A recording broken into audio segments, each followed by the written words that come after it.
Heka valikutiakwa na winge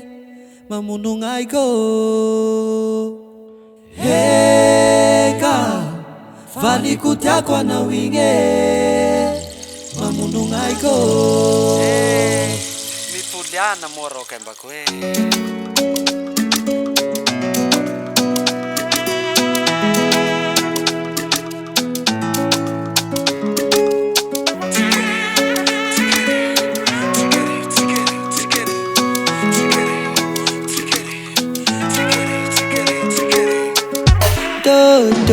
Do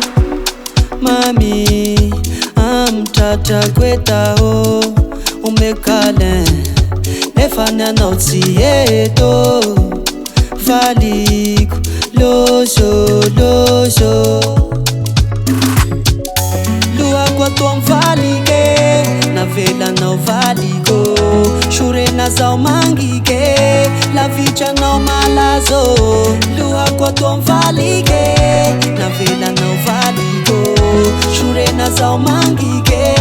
la vicha na malazo zangu kwa na zao valiko inde shumangara kana uzao mamiko zangu kwa na zao valiko inde shumangara kana uzao mamiko halako no nyala nahi halako no mampijali sa uwa tombote ankafi imam